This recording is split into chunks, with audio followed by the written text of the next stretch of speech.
Morning. It's November 4th, and I think today I'm going to talk about white nationalism, white nationalists, and the Trump campaign, the connection between the two. Now, okay, so this is a pretty heavy topic. It's also, it's to some degree complicated. But I'm going to try my best to go through it with you to at least give you an overview. I'd like to do some additional videos to go into some of these things a little more closely, a little more in depth. But I'm going to try to give you just a general overview of this. And I really sort of, there's other people who've come to this conclusion, but I sort of saw the pattern last night when I was watching a Rachel Maddow special, or excuse me, a report on this, and I don't think she went far enough. And I connected some other things that have probably been connected before, but I'm going to discuss them with you in the simplest terms that I know how. So the first thing that I want to go over, and this explains why I get so upset when people say they still support Trump. Because I know these things, and so, and I assume they don't, because I gotta hope that I'm not friends with people who know this stuff and still support Trump. But if you watch this and you don't care after this, then I think that says something, really. So everyone knows that, well, maybe I shouldn't say everyone knows. Many people understand that Donald Trump has made being openly racist popular again. And in some circles, in some ways, it's socially acceptable. And at this point in the campaign, our gag reflex has sort of been worn out. And that's not a good thing. Okay, so with white nationalism, before I get into these connections, I need to give you a little bit of history and some definition on that, because I think there's a lot of people who know that that's a bad thing, but they don't really understand what white nationalism is. So, yes, white nationalism is connected to groups like the Ku Klux Klan, skinheads, Christian identity. And let me be clear, it's not Christians. There's a group called Christian Identity. And I think the last time I checked, the largest group of hate groups actually was in the Northwest, particularly in Eastern Washington and Idaho. I need to check up on that again to make sure. But in any case, the Southern Poverty Law Center describes white nationalists this way on their websites. White nationalist groups espouse white supremacist or white separatist ideologies, often focusing on alleged inferiority of non-whites. Now that's obvious. Groups listed in a variety of other categories, but are associated, are they are in Brotherhood of Texas, they are in Brotherhood, period. Ku Klux Klan, Neo-Confederates, Neo-Nazis, skinheads, Christian Identity, they're all subgroups of the white nationalist movement. So the white nationalist movement would be equivalent to, it's a set of ideas, it's a system or a proposed system, kind of like capitalism or socialism or Marxism. In any case, so white nationalists they've taken a bunch of different forms over the years, and they present in different ways. Over the last 20 years, probably, maybe a little more, they've modified their approach, or at least the most successful portions of white nationalists have modified their approach to be a more separatist and a more faux academic type of presentation in this in this realm because it's more palatable. People can, oh, they're not saying anything bad. They're not saying that black people or Jewish folk or other groups are less, really. They're just saying we should be separate, and white people should have pride in themselves, and it's really somewhat innocuous appearing compared to the Ku Klux Klan or skinheads, right? So the most recent iteration of the White Nationalist Movement is really recent, like within the last 2 years, last 2-3 years. But it's really gained a lot of momentum in the last 2 years. And let me explain why. So I don't want to say he's the godfather of the most recent White Nationalist Movement, but he's at the center of it. Jared Taylor. Not a lot of people know who Jared Taylor is, but he's well spoken. I believe he's educated, as far as having degrees. He speaks like he's an academic. You can go on YouTube and you can find out a little more about him. You can hear him speak, and you'll see what I'm talking about it seeming a little less aggressive.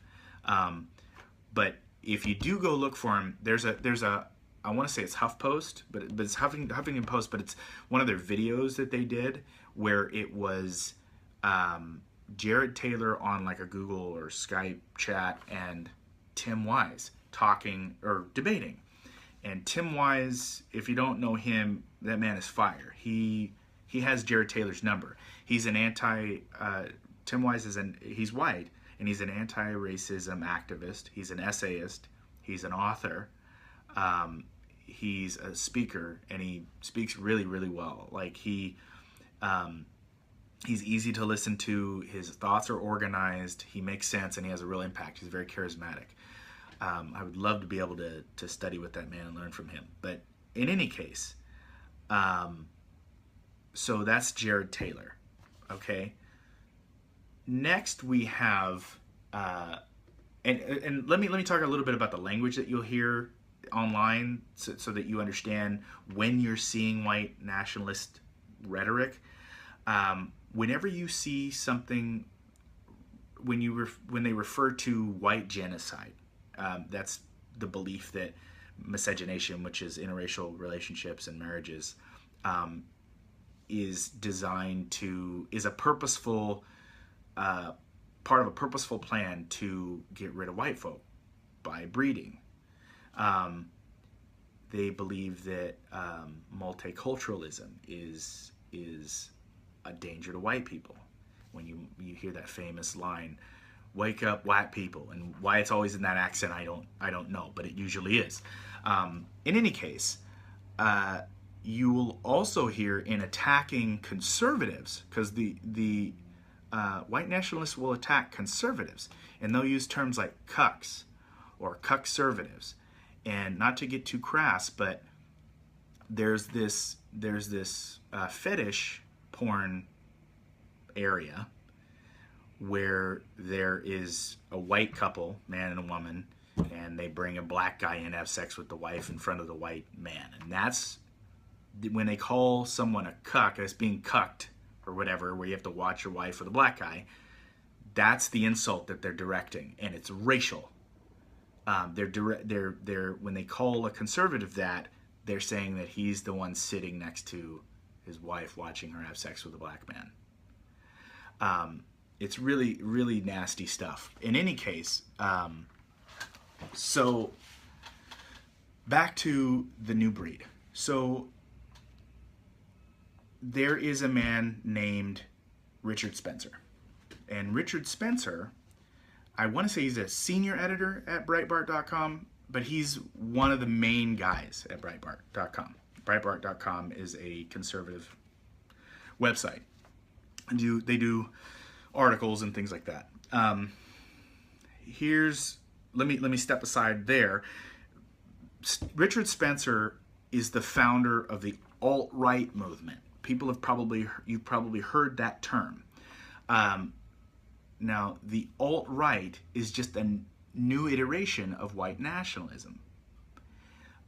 Richard Spencer's also done this video and book about Hillary Clinton, which I won't go all the way off into that, but that was used by some of the agents. It's been reported. Some of the agents, the FBI, the anti-Hillary FBI agents in the New York office, as evidence or as a basis to start this recent investigation or whatever.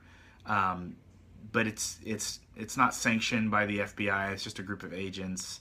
In any case, it's really kind of some scary stuff. In any case, back to Richard Spencer. So Breitbart.com. Richard Spencer's at Breitbart.com. A good friend of Richard Spencer and his co-worker or boss or whatever you want to call it, cohort, is Steve Bannon. Steve Bannon was the I don't know what his position is, the editor or the whatever the CEO or whatever the Breitbart calls him, as the leader of Breitbart.com. Okay, now if you recognize that name, that's because Steve Bannon took a sabbatical, a short sabbatical from Breitbart.com, and went to the Trump campaign as the Trump campaign CEO. Okay, so there's your first connection. Now, the second connection. Now, keep in mind, it's gonna kind of get a little complicated, but you'll see how close. There is no 6 degrees of separation. There's 1 degree of separation between all these people. The second name you should know, and this is probably the most important name, is Robert Mercer. Now, Robert Mercer, you might have heard of him, but you might not remember where you heard him from. He's a very, very wealthy man. He is also the single largest contributor to or supporter of Breitbart.com. A lot of these conservative outlets like The Blaze, like Breitbart.com, wouldn't be able to survive without these wealthy men supporting these organizations. As you probably heard in the news, The Blaze is going down because they don't have the support that they used to have monetarily, and they can't hold it on their own, right? So they're failing. In any case, so Robert Mercer is the single largest supporter of Breitbart.com. Robert Mercer also, if you remember back in the primaries, Robert Mercer set up a super PAC, a pro-Ted Cruz super PAC called Keep the Promise. I believe it was called Keep the Promise 1. And Keep the Promise 1 was run by a woman. And this woman's name is Kellyanne Conway. Now, that would be enough of a connection right there because she's the Trump campaign manager now. But you should also know the single largest individual donor to the Trump campaign is Robert Mercer. So Robert Mercer has his hands in all of this white nationalist mess, and he has his hands in the Trump campaign. He also has connections to the campaign CEO, to the campaign manager. There's also another person from that Keep the Promise super PAC that went directly to the Trump campaign with Kellyanne Conway. He's her second in command. In any case, so you see how this is all coming together. So let me connect even more the white nationalist movement with the alt-right. Now, we've already established that Jared Taylor is a white nationalist, right? And he's an academic. So recently, and I can't remember when it was, but it was recently, the alt-right had a convention or a seminar or some sort of meeting where they had speakers and things like that. One of the main speakers, if not the keynote, was Jared Taylor, because Jared Taylor is at the center of the alt-right movement. So now we have Jared Taylor and his rhetoric, and Jared Taylor is somewhat connected to David Duke. They share the same beliefs. David Duke is an idiot, and he sounds like a crazy man because that was the old iteration of white nationalism, the wake up white people. And Jared Taylor is the new iteration of that. So you sort of see the connection there. And you see that David Duke, while I don't think he's going to win that Senate race in, I believe it was Louisiana, still got enough support. Everyone knowing who he is got enough support to make it onto the debate stage for that debate.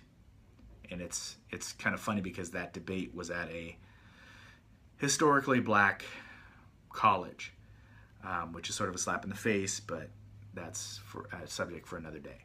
So another connection with white nationalists and white racists and white supremacists and the Donald Trump campaign is, I'm sure a lot of you have heard, is the KKK newspaper, The Crusader, endorsed Donald Trump. And they endorsed him enthusiastically. And I don't think they've ever done that before. I don't think they've ever endorsed any presidential candidate. This is the first one. So that shows you Donald Trump could not be more connected to the white nationalist movement and the alt-right movement if he tried. And then you have his rhetoric, right? You have him, he came on the scene first by otherizing the president, and then all of this other stuff that's come up.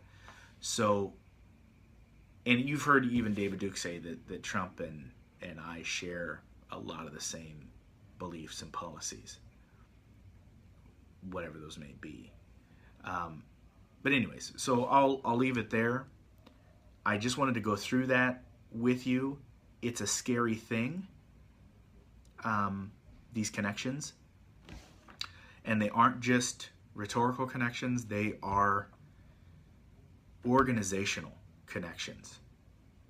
And even if Donald Trump goes down on Tuesday, which I highly believe that he will, it looks like he's just not going to pull it out in Florida, and without Florida, he's got to turn some other stuff that he cannot turn. I don't think he's going to win Pennsylvania either, and so it's going to be impossible. But in any case, I won't get into that. But even if he loses on Tuesday, this movement has been not only reinvigorated, this movement has been handed the keys to the establishment, or they've stolen them rather, and the establishment has put up little fight. What I fear is that Hillary Clinton will be elected. I don't fear her being elected. That's fine. I actually voted for her. I wasn't all that happy about that, but I believe that she's qualified, and I mean, I could say lesser of two evils, but I won't go there. If she does not do some fantastic things and send the economy through the roof, she will be a one-term president.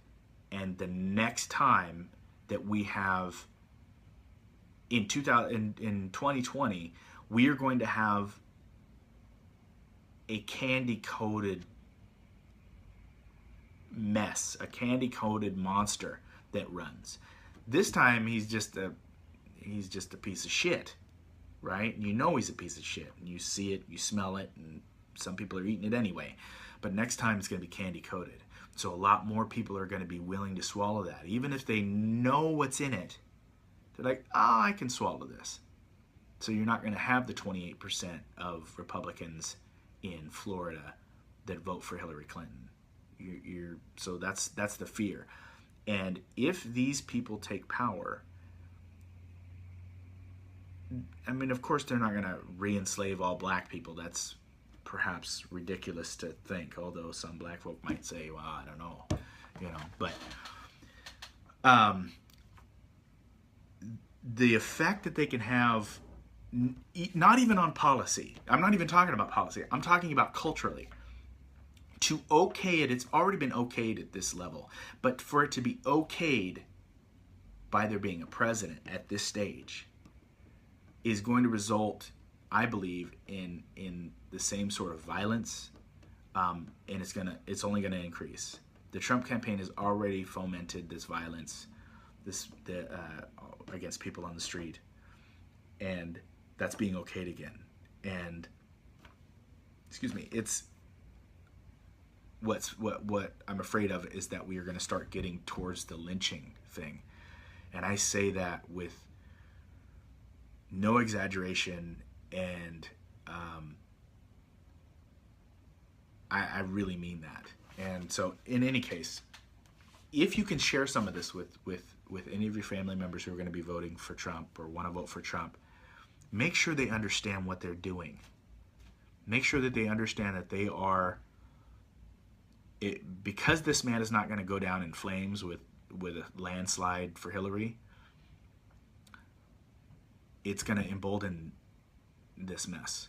And white nationalism is going to come back with a vengeance for a long time, and it's going to be hard to put down, and we're going to be going 50 years into the past.